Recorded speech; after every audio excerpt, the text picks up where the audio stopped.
I sat in my high-back leather chair staring at the resume on my desk.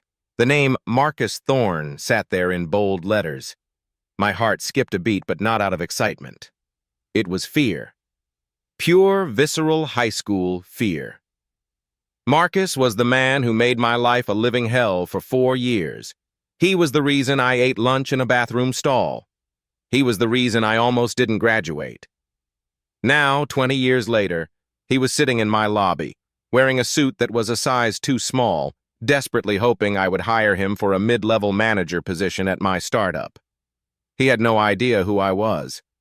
I'd lost the glasses, grew into my frame, and changed my last name. To him, I was just the boss. I told my assistant to send him in. As the door opened, I saw him. He looked older, tired, and a bit frantic.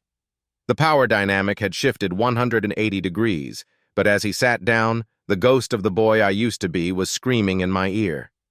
He started his pitch, talking about leadership and integrity. I almost laughed. Marcus Thorne talking about integrity was like a shark talking about veganism. I decided right then, I wasn't going to just reject him. I was going to let him show me exactly who he really was. This wasn't going to be a 15-minute interview. This was going to be the longest day of his life, because karma doesn't just happen. Sometimes you have to hand-deliver it. Round 1 was standard. I asked Marcus about his biggest professional achievement. He lied through his teeth, taking credit for a project I knew his old partner had built. I watched his hands. He was fidgeting with a cheap plastic pen, clicking it over and over. Every click felt like a heartbeat of the person I used to be. By round 3, the long game was in full effect. I asked him, "Marcus, tell me about a time you handled a conflict with someone you considered inferior." He froze. The forced smile wavered. He talked about managing expectations, but I could see the old bully behind his eyes, just waiting for a reason to snap. I let the silence stretch for 10 seconds. In a 2026 high-speed world, 10 seconds of silence is a lifetime. He started sweating. Round 5. The final interview. I told him he was the lead candidate, but I needed to verify one last thing. I reached into my desk drawer. His eyes lit up. He probably thought I was pulling out a contract, but instead, I pulled out a heavy blue book. My senior yearbook from 2006. "Do you recognize this, Marcus?" I asked, my voice as cold as ice. He looked at the book, then at me. The realization didn't hit him all at once. It was a slow, agonizing crawl of terror across his face as he finally saw the loser he used to torment standing right in front of him, holding his entire future in my hands. "Do you recognize this, Marcus?" I asked. My voice was as cold as the glass windows behind me.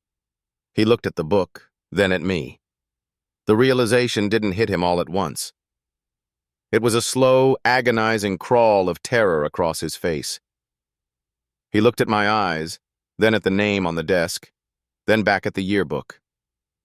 He grew pale, a sickly, gray color.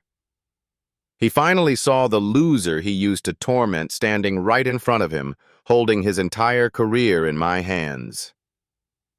"I was young. I didn't mean," he started. The integrity he bragged about earlier had vanished, replaced by the same cowardice that usually fuels a bully. I cut him off. "You're right, Marcus. You were young, but you were also cruel. And today, I'm the one making the decisions." I stood up and walked to the window, looking out at the city I had built with the grit and resilience that his bullying had, ironically, forced me to develop. "I'm not going to hire you, Marcus. Not because of what you did to me 20 years ago. I'm not hiring you because you still haven't changed. I saw it in the way you talked about your former colleagues. You're still looking for someone to step on to feel tall." I didn't shout. I didn't get angry. I just buzzed my assistant. "Security is on their way to escort you out." As the door closed behind him, I felt a physical weight lift off my shoulders, a weight I hadn't realized I'd been carrying for 2 decades.